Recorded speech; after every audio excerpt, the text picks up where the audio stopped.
నల్గొండ జిల్లా దేవరకొండ పట్టణంలో కాంగ్రెస్ పార్టీ నుండి బీఆర్ఎస్ పార్టీలో భారీగా చేరారు.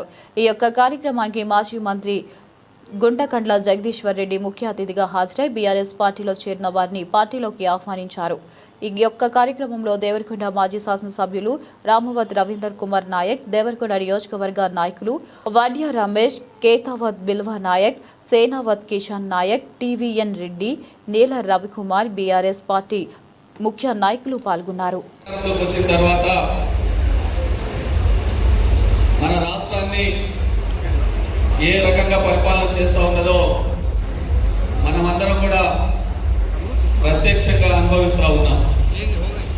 ముఖ్యంగా దేవరకొండ నియోజకవర్గం లాంటి మన ప్రాంతంలో వ్యవసాయం ఆధారంగా జీవనాన్ని కొనసాగించే ఇక్కడి ప్రజలు కరెంటు సమస్యతో, సాగునీటి సమస్యతో, అదేవిధంగా గతంలో మన ప్రభుత్వం ఉన్నప్పుడు ఏదైతే రైతు బంధు, రైతు బీమా కార్యక్రమాల ద్వారా మరి రైతుల్ని ఆదుకున్నామో ఆ కార్యక్రమాలన్నీ కూడా ఆగిపోయి రైతులందరూ కూడా ఇబ్బందులు పడుతూ ఉన్న పరిస్థితులు ఉన్నాయి. అదేవిధంగా 2.5 సంవత్సరాల కాలంలో ఎక్కడ కూడా అభివృద్ధి అనేది అవ్వకుండా గతంలో మన ప్రభుత్వం ఉన్నప్పుడు ఇచ్చిన దాదాపుగా 600 కోట్ల రూపాయలకు సంబంధించిన కొత్త బీటీ రోడ్ల నిర్మాణం కానీ, అదేవిధంగా బీటీ రోడ్ల రెన్యువల్ కార్యక్రమం కానీ, లేక మున్సిపల్లో మరి అభివృద్ధి కోసం 30 కోట్ల రూపాయలతో సిమెంట్ రోడ్ల నిర్మాణం కానీ, ఇవన్నీ కూడా ఆనాడు మన ప్రభుత్వం వచ్చిన తర్వాత చివరిలో మరి దాదాపుగా 600 కోట్ల రూపాయల నిధుల్ని మంజూరు చేయడం అనేది జరిగింది. అది పంచాయతీరాజ్ కావచ్చు, ఆర్ఎంపీ కావచ్చు, ట్రైబల్ వెల్ఫేర్ కావచ్చు, మున్సిపల్ డిపార్ట్మెంట్ కావచ్చు, ఇరిగేషన్ల ద్వారా చెక్ డ్యాంల నిర్మాణం కావచ్చు, ఇవన్నీ కూడా ఆనాడు బీఆర్ఎస్ పార్టీ మన ప్రభుత్వం అధికారంలో ఉన్నప్పుడు మంజూరు చేసిన పనుల్ని కనీసం పూర్తి చేయడం కాకుండా ఉన్న పనులన్నింటినీ కూడా రద్దు చేసి ఈరోజు మరి కాంగ్రెస్ పార్టీ ప్రభుత్వం ఒక రాక్షస ఇక్కడ శాసనసభ్యులుగా ఎవరైతే ఉన్నారో అతను ఏం చేస్తా ఉన్నాడో ఈ ప్రాంత ప్రజలందరూ కూడా చూస్తూ ఉన్నారు.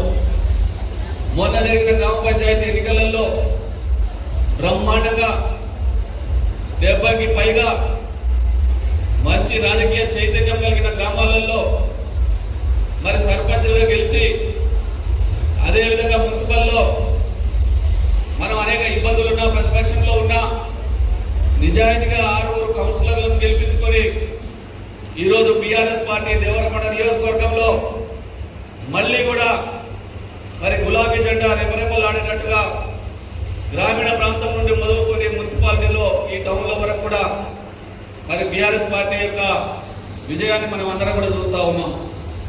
కాబట్టి దయచేసి మీ అందరికీ నేను ఒకటే మనవి చేస్తూ ఉన్నా, చాలా గ్రామాలలో అనేక రకాలుగా సమస్యలు ఉన్నాయి.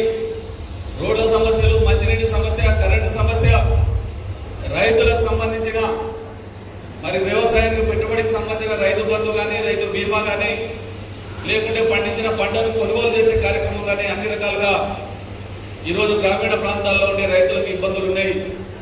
ఆ ఇబ్బందులన్నిటిని మనం అధిగమించాలి. మళ్ళీ భవిష్యత్తులో మరి కేసీఆర్ గారిని మళ్ళీ ముఖ్యమంత్రిగా చేసుకోవాలి. దేవరకొండ నియోజకవర్గం లాంటి వెనుకబడ్డ ఈ ప్రాంతాన్ని మరింత అభివృద్ధి చేసుకోవడానికి మనమందరం కూడా సహకరించుకోవాలని చెప్పి ఈ సందర్భంగా నేను మీ అందరికి మనవి చేస్తా ఉన్నా. ఈరోజు సర్వన్న గారికి ఒకటే చేరిక కాదు, చాలా మంది కాంగ్రెస్ పార్టీ నాయకులు ఏదో పొరపాటు అయ్యింది, కొంతమంది బీఆర్ఎస్ పార్టీ నుంచి వెళ్ళిన వాళ్ళు కానీ, మొదటి నుంచి కాంగ్రెస్ పార్టీలో పనిచేస్తున్న వాళ్ళు కానీ, మేము ఈ ప్రభుత్వం, ఈ పార్టీ చేస్తున్న కార్యక్రమాలకు విసిగి వేసారిపోయినాం, మేమందరం కూడా బీఆర్ఎస్ పార్టీలోకి వస్తామని చెప్పి చాలా మంది మనకు సంకేతాలు పంపుతా ఉన్నారు. వాటన్నిటి మీద కూడా మనం ఆలోచన చేస్తున్నాం. తప్పకుండా పార్టీకి పనిచేసే నాయకుల్ని, కార్యకర్తలను గుర్తించి రాబో రోజుల్లో వారిని కూడా ఆదరించి, అభిమానించి పార్టీ నిర్మాణంలో భాగస్వాములు కావడానికి